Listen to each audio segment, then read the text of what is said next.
Hi, it's Jessica with DIY Chinese Medicine, and I want to talk a little bit about another herb today, my first card that I drew from the herb pile, but also I just want to, because of current times, I live on the western coast, and fix my hair.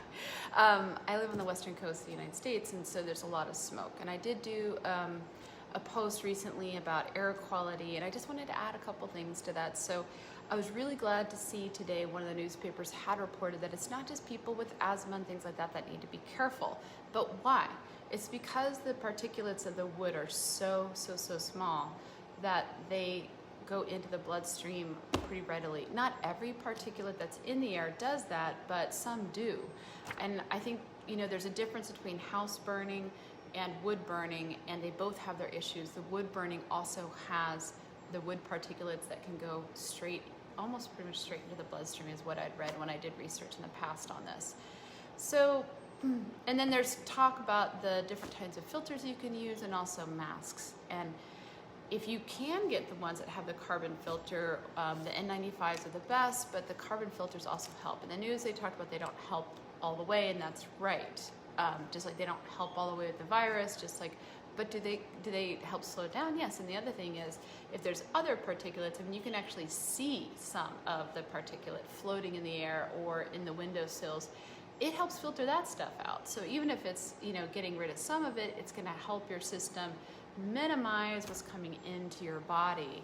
But that kind of particulate that just kind of flushes right into the body is so small that it's going to be really hard to get a system that will get all of that. So that's why it's good to try to stay indoors and keep your air clean. They talk about not sweeping or vacuuming. If you have a central house vac though, vacuum away, because all that dust and stuff gets flushed outside. I have my air purifier on, and I still have my window fans that I've been using for keeping air clean with COVID, and that's because I just want to keep getting all those dust particles out. It's basically sealed up with a fan that's sucking everything out.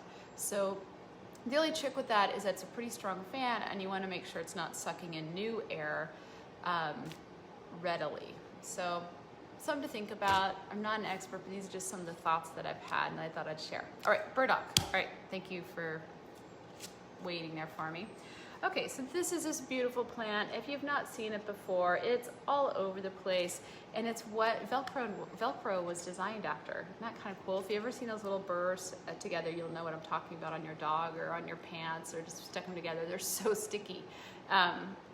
Anyway, it's a really awesome plant, and the roots are like 4 feet deep.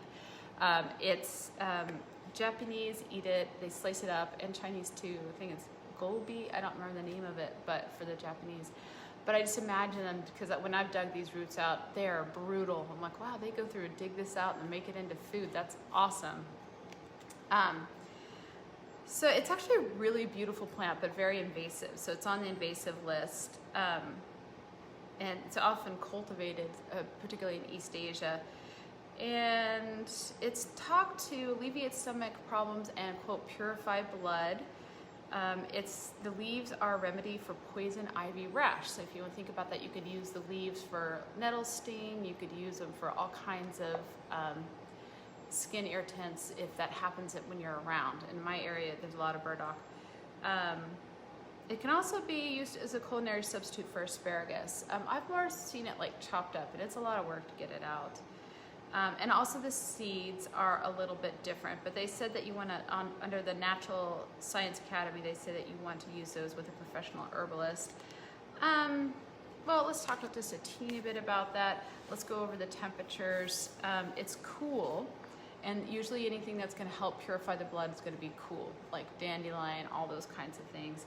It's acrid, slightly bitter, and the seeds are acrid and slightly bitter. The root is slightly acrid, slightly bitter. The seeds are acrid and slightly bitter. It goes into the kidney, bladder, and then the seeds go into the lung and large intestine. But mostly here we're using the root. Now the nubangzi, the seeds, and then are used in Chinese medicine, as well as nubanken.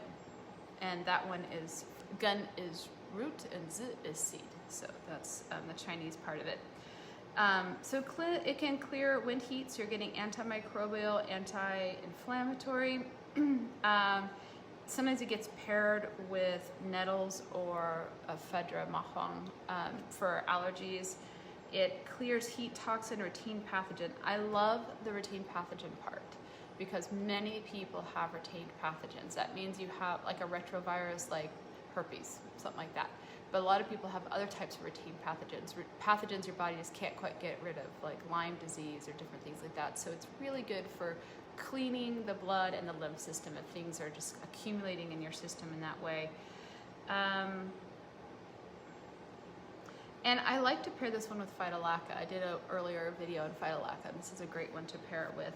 It also assists the kidney and bladder to drain damp, so it can be used for acute or chronic. It's a secondary herb because you usually use viola, or you can also use, what's the common name for that? But Arctostaphylosis, Herba ursi, you can use that together with Arcticum as well for cystitis, but for clearing UTIs, and also for if someone's overweight and has edema, this can be a really good herb. It also moistens and nourishes the skin, again, clears wind heat and retained pathogen. Wind heat is like basically viruses and bugs in the system, even sinuses. So that's some ideas about that. The seeds themselves have been known for coughs and fevers and like bumps and like febrile rashes. Also, it helps, the seeds are also used for moistening the intestines, for constipation, and again with sore throats and things like that. Also topically for acne. Anything else I want to say about this? There aren't a lot of precautions other than this one's, this academy mentions to use seeds with caution. When I studied it in Chinese medicine, it was not on the list of like cautionary herbs. But maybe something to think about. And sometimes people get a little hypersensitivity, they can, to this family of plants. And that's usually, I think, touch. If you have what they call deficient qi and diarrhea, like you just have a really sensitive stomach, this might be hard for you. Outside of that, the nice thing about that, outside of that, and that can be moderated with other herbs too. You know, that's the thing, is if you see one contraindication, you can usually moderate with other herbs. And so if you are worried about it being sensitive to the system, you can add in usually what we talked about yesterday, glycyrrhiza, licorice. So, all right. Yeah, there's just not a lot of side effects. I hope that this is helpful, and I'll talk to you later. Be safe out there.